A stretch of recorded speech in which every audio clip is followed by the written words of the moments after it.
동창회에서 저는 또 한 번 웃음거리가 되었습니다. 낡은 외투, 오래된 구두, 혼자 온 초라한 노인.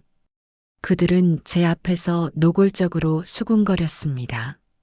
아직도 월세 산다지? 자식도 없다던데. 그날 호텔 주차장으로 검은 세단들이 줄지어 들어왔습니다. 그리고 누군가 제게 다가와 고개를 숙였습니다. 회장님, 보고 드릴 사항이 있습니다. 그 순간 그들의 얼굴이 하얗게 질렸습니다. 저는 올해 72입니다. 퇴직한 지는 벌써 10년이 넘었습니다. 동창회 초대장은 솔직히 버릴 생각이었습니다. 하지만 문득 이제는 피할 이유가 없다는 생각이 들었습니다. 장소는 서울 시내 특급 호텔이었습니다. 샹들리에가 반짝이는 대형 연회장이었습니다. 문을 열고 들어서는 순간 저는 익숙한 눈빛들을 마주했습니다. 호기심, 동정, 그리고 약간의 비웃음이 섞인 눈빛이었습니다. 어이구, 영수 아니야? 와, 오랜만이네. 반가움보다는 평가의 시선이 먼저였습니다. 저는 그저 웃었습니다. 혼자 왔어? 요즘 뭐하고 살아? 그 질문 속에는 이미 답을 정해둔 듯한 뉘앙스가 담겨 있었습니다. 저는 일부러 말하지 않았습니다. 그들이 궁금해하도록 놔두었습니다. 사실 저는 15년 전 사업에 실패했습니다. 전 재산을 잃고 가족까지 떠났습니다. 그때 사람들은 저를 피했습니다. 친구들도, 친척도, 심지어 형제까지도. 그 이후 저는 조용히 살았습니다. 겉으로 보기엔 허름한 오피스텔에서 낡은 차를 타고. 하지만 그들은 몰랐습니다. 제가 무엇을 준비하고 있었는지. 식사가 시작되고 와인이 돌았습니다. 한 친구가 큰 소리로 말했습니다. 야, 영수는 성공한 사람들 보니까 기분이 어떠냐? 사람들이 웃었습니다. 저는 고개를 끄덕였습니다. 보기 좋습니다. 그때였습니다. 연회장 입구 쪽에서 정장을 입은 젊은 남자가 빠르게 걸어왔습니다. 그리고 제 옆에서 멈춰 섰습니다. 그는 제게 깊이 허리를 숙였습니다. 회장님, 긴급 보고 사항이 있습니다. 연회장이 조용해졌습니다. 누군가 웃으며 말했습니다. 뭐야, 장난이야? 하지만 그 남자는 표정 하나 변하지 않았습니다. 강남 3지구 재개발건 최종 승인 났습니다. 그 순간 누군가 와인잔을 떨어뜨렸습니다. 저는 사업에 실패한 뒤 모든 것을 정리했습니다. 그리고 작은 상가 하나를 경매로 낙찰받았습니다. 그것이 시작이었습니다. 15년 동안 저는 상가 한 채를 5채로, 5채를 20채로, 그리고 건물 한 동으로 키웠습니다. 하지만 저는 절대 티를 내지 않았습니다. 이유는 단 하나였습니다. 사람이 얼마나 쉽게 변하는지 보고 싶었습니다. 설마 그 건물 주인이 너야? 누군가 떨리는 목소리로 물었습니다. 저는 웃었습니다. 예, 맞습니다. 그리고 덧붙였습니다. 여러분이 투자 제안했을 때 저는 이미 건물주였습니다. 그들은 말을 잇지 못했습니다. 하지만 진짜 반전은 그 다음이었습니다. 그 호텔의 최대 주주가 누구인지 아십니까? 바로 저였습니다. 그날 동창회 비용 전액은 제 회사에서 후원한 자리였습니다. 저는 복수하고 싶지 않았습니다. 단지 확인하고 싶었습니다. 사람이 돈 앞에서 어떻게 변하는지. 그날 이후 몇 명은 제게 투자 제안을 했고 몇 명은 갑자기 형님이라 불렀습니다. 하지만 저는 웃으며 말했습니다. 이제는 조용히 살고 싶습니다. 저는 최근 제 재산의 절반을 장학재단에 기부했습니다. 저를 무시했던 그 학교의 말입니다. 그 소식이 기사로 나갔습니다. 그리고 그날 이후 아무도 저를 함부로 부르지 않았습니다. 저는 여전히 같은 낡은 외투를 입습니다. 사람은 옷이 아니라 태도로 평가받는다는 걸 저는 알기 때문입니다. 그리고 오늘도 저는 조용히 미소 짓습니다. 저는 한때 잘 나가는 건설 하청업자였습니다.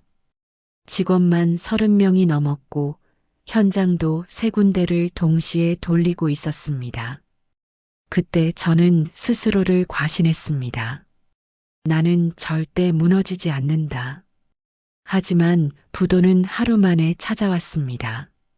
원청 회사가 무너졌고 대금은 묶였고 저는 순식간에 채무자가 되었습니다. 집이 넘어가고 사무실이 정리되고 제 이름으로 된 모든 통장이 압류되었습니다. 그날 아내는 말없이 짐을 싸서 나갔습니다. 당신이 싫어서가 아니에요. 더는 못 버티겠어요. 저는 붙잡지 않았습니다.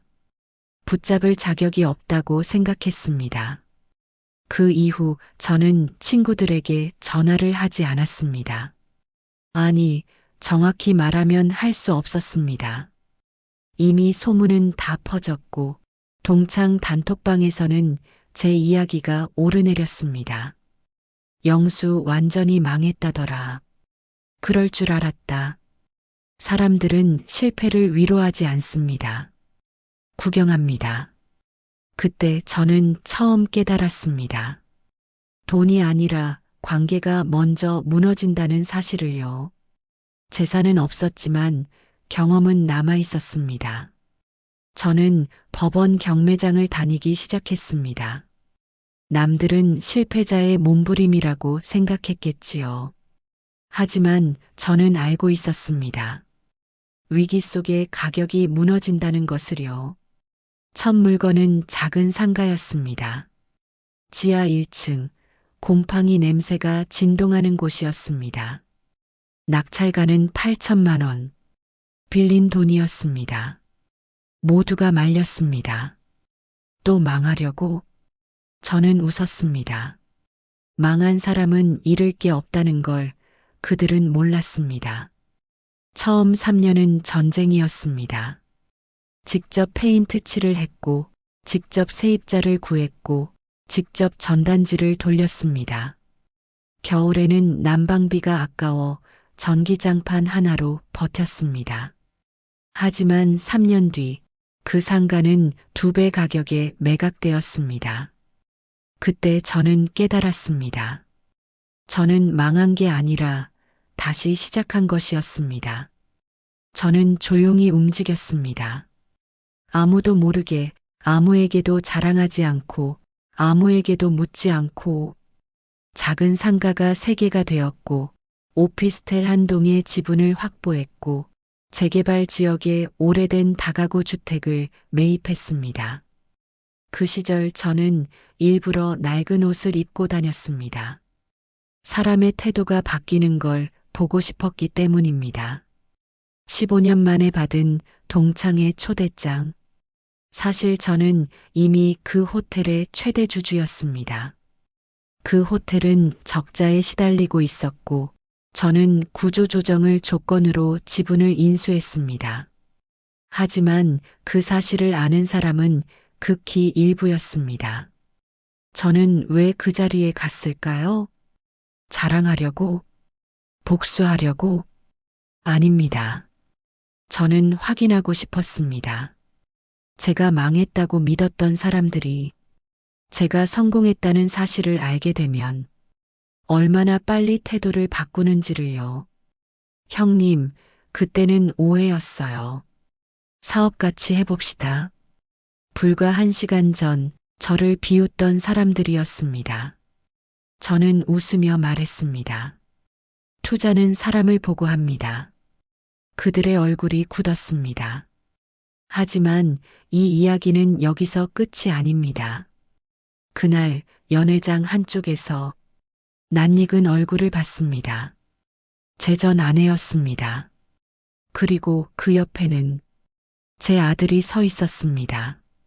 저는 15년 동안 단 한 번도 보지 못했던 얼굴이었습니다. 아들은 저를 알아보지 못하는 눈치였습니다. 아내는 잠시 저를 바라보다 시선을 피했습니다. 저는 가슴이 내려앉았습니다. 재산은 많아졌지만 시간은 되돌릴 수 없었습니다. 그 순간 저는 처음으로 흔들렸습니다. 저는 천천히 그쪽으로 걸어갔습니다. 아내는 제 눈을 피했고 아들은 무표정했습니다. 제가 먼저 입을 열었습니다. 오랜만입니다. 아내의 입술이 떨렸습니다. 하지만 아들은 차갑게 말했습니다. 누구십니까? 순간 제 심장이 멈춘 것 같았습니다. 저는 웃으려 했지만 잘 되지 않았습니다. 아버지다. 그는 잠시 저를 보더니 고개를 끄덕였습니다. 알고 있습니다. 그 한마디는 칼처럼 박혔습니다. 저는 묻고 싶었습니다. 왜 한 번도 찾지 않았는지. 하지만 묻지 않았습니다. 대신 아들이 먼저 말했습니다. 저희는 힘들었습니다. 그 말 속에는 원망이 담겨 있었습니다. 저는 조용히 대답했습니다. 알고 있습니다. 하지만 그는 모를 것입니다. 제가 15년 동안 매달 익명으로 생활비를 보냈다는 사실을. 아내가 조용히 말했습니다. 그 돈 당신이었어요? 저는 고개를 끄덕였습니다. 아들은 놀란 얼굴이었습니다. 그건 외가에서 지원해 준 줄 알았습니다. 저는 씁쓸하게 웃었습니다. 사람은 믿고 싶은 것만 믿습니다. 그때 아들이 말했습니다. 사실 오늘 이 자리에 온 건 우연이 아닙니다. 저는 그를 바라봤습니다. 이 호텔 인수 제안받았습니다. 순간 공기가 얼어붙었습니다. 아들은 모르고 있었습니다. 이 호텔의 최대 주주가 바로 제 회사라는 것을. 사실 저는 몇 달 전 젊은 투자자 한 명을 테스트하고 있었습니다. 공격적인 인수 전략, 빠른 수익 회수 계획, 단기 차익 중심의 구조. 저는 일부러 조건을 까다롭게 걸었습니다. 그 투자자가 바로 제 아들이었습니다. 저는 몰랐습니다. 그가 제 아들인 줄은.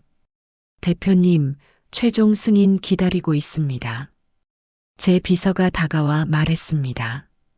아들의 얼굴이 굳었습니다. 대표님? 그는 저를 바라봤습니다. 저는 조용히 말했습니다. 이 호텔 최대 주주가 저입니다. 와인잔이 또 하나 깨졌습니다. 아들의 표정이 무너졌습니다. 그럼 저를 시험하신 겁니까? 저는 잠시 침묵했습니다. 시험하려던 건 아닙니다. 다만 사람을 보고 싶었습니다. 그는 고개를 떨궜습니다. 전 이 호텔을 매각하려 했습니다. 저는 알고 있었습니다. 그는 단기 차익을 노리고 있었습니다. 하지만 여기서 끝이 아닙니다. 저는 이미 유언장을 작성해 두었습니다.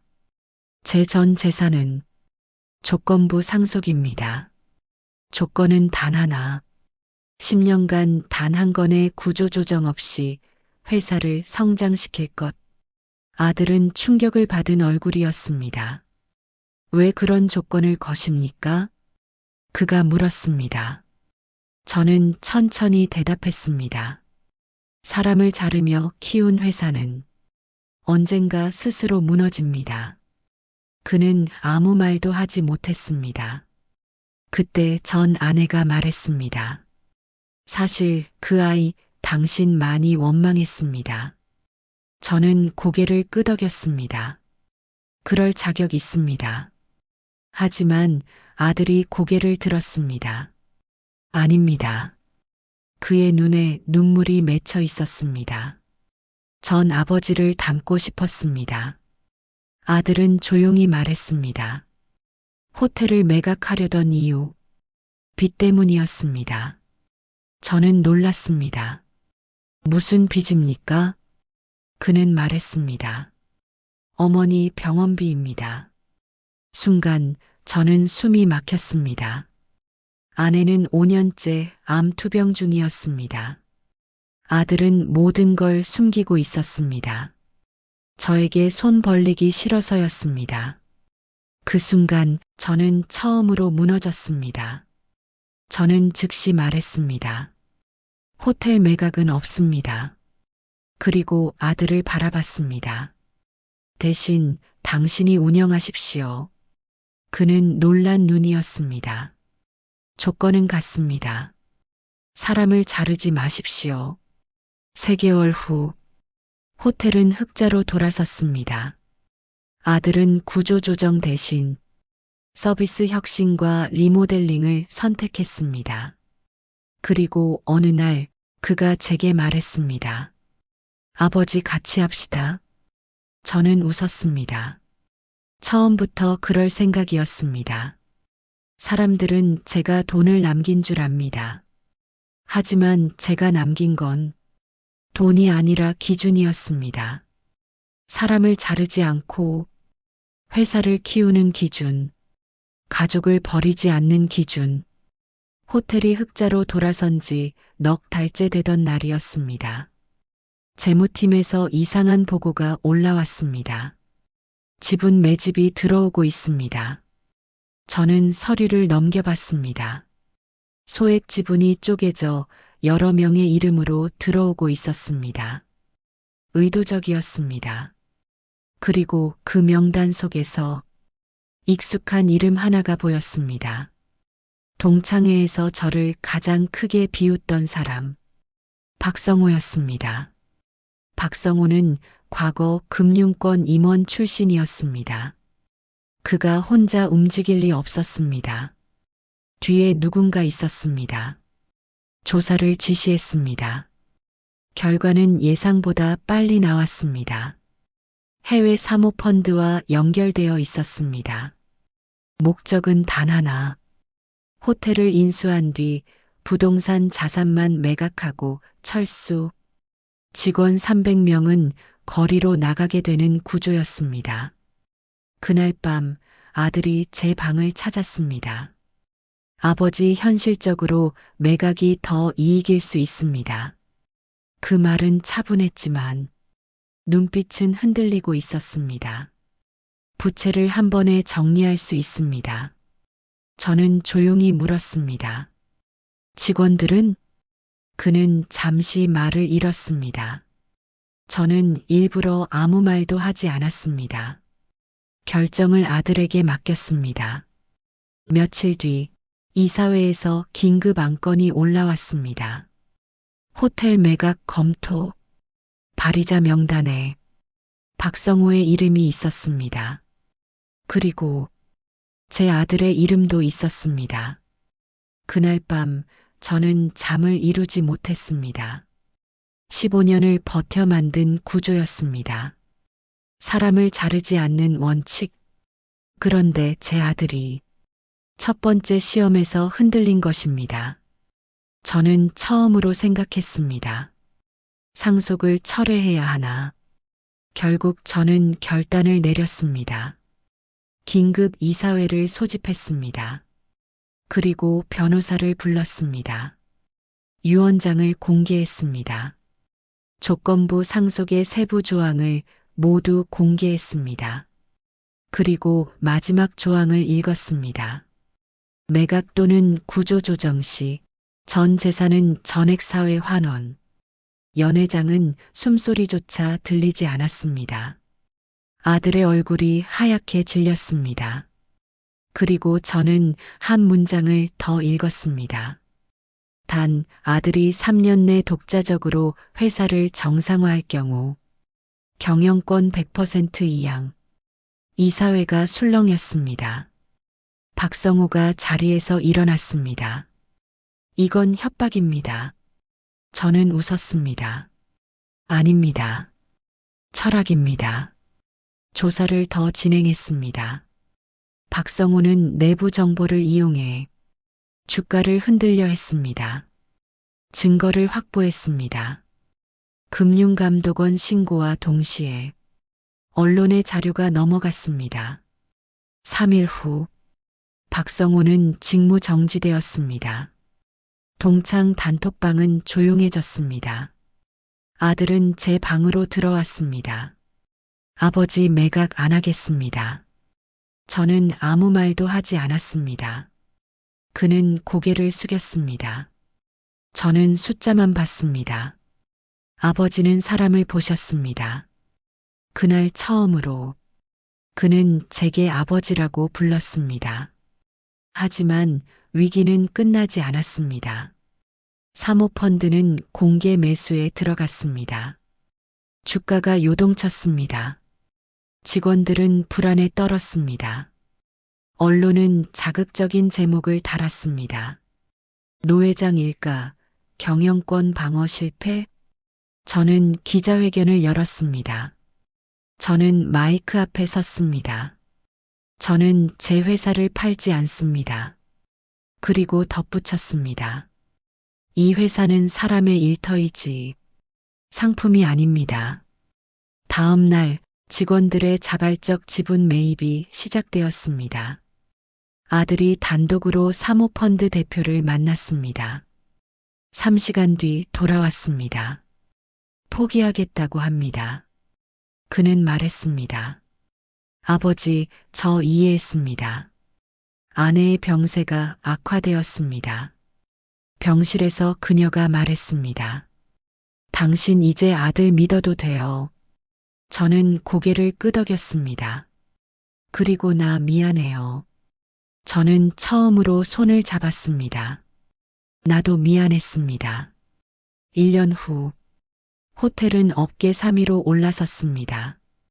구조조정은 단 한 명도 없었습니다. 아들은 직원들 앞에서 말했습니다. 이건 제 경영이 아닙니다. 아버지의 원칙입니다. 저는 뒤에서 박수쳤습니다. 그리고 3년 후 저는 모든 경영권을 넘겼습니다. 그리고 조용히 이사회에서 물러났습니다. 사람들은 제가 은퇴했다고 생각했습니다. 하지만 그들은 모릅니다. 제가 이미 또 다른 회사를 같은 방식으로 세워두었다는 것을. 저는 여전히 사람을 자르지 않는 기업을 만들고 있습니다. 사람들은 부자가 되면 달라진다고 합니다. 아닙니다. 사람은 원래 모습으로 돌아갈 뿐입니다. 저는 가난했을 때도 사람을 자르지 않았습니다. 부자가 되어서도 마찬가지입니다. 그게 제가 남길 진짜 유산입니다.